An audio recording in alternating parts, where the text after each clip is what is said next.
It is hot, it is humid, and we have had a couple days of rain.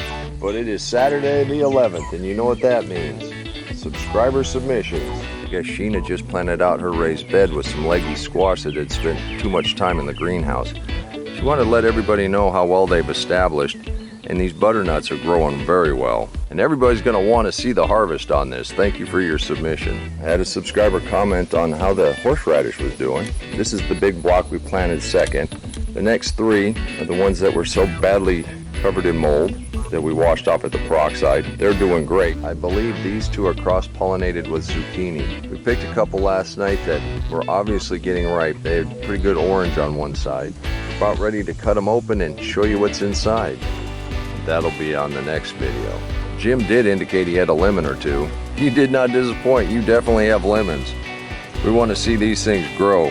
Thank you for your submission, Jim. You know, one cantaloupe just about ready to come off. Right over here next to it, there's another cantaloupe that's growing nicely from the trellis.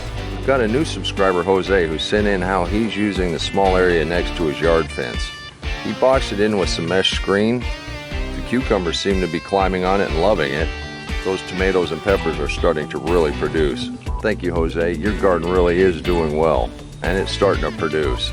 Your table's going to be full of produce before you know it. After doing a little research, I determined that cucumbers will not cross-pollinate with the squash. Now, one of our neighbors must have an acorn squash in their garden. This certainly looks like a large, very large acorn squash.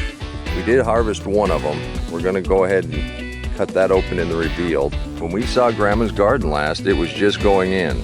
Joanne was just planting. Seems like Joanne has the touch. Your plants are growing nicely, and it looks like it'll soon fill that entire garden. If I were you, I'd tell Wes and Julie if they want more fresh vegetables, they need to build you another one. Thank you for your update. I can't wait to see this thing overflowing. Beans seem to be doing just fine in the container. Carrots seem to really like being in a container. As an early subscriber, Morgan had asked a question about cilantro. Since then, she's had to move, but she's been able to put in a cucumber, which seems to really love the trellis setup. That rosemary and the sunflower speaks for itself. Your bean fermentation get up? I might actually have to try that. Thanks for your update.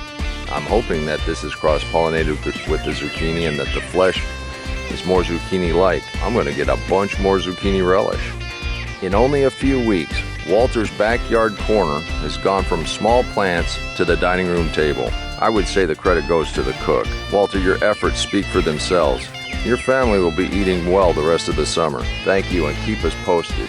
These plants and their growth speaks to your work and speaks for themselves. So far, peppers seem to be doing the very best in the containers. I also got Bear's update. The tomatoes that he started from seed, this mortgage ender is massive. The container tomatoes are loaded. That lemon mint loves the heat and is starting to bloom. Look at that okra. Thank you, Bear, for the update. I want to thank you for coming to my garden and following my story. If any of this is helpful, please hit the subscribe button and share this with people.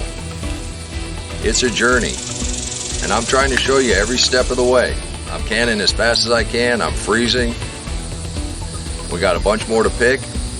Some of the plants are finishing up, and it's not going to be very long. We're going to start planting for the fall.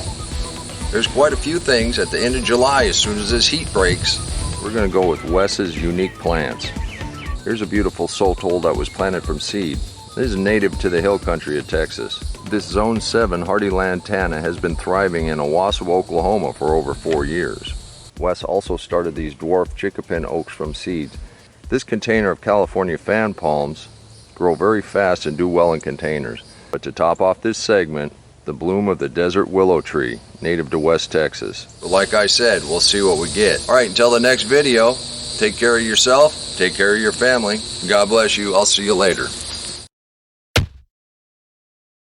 Come on, let's plant. Let's go plant garden.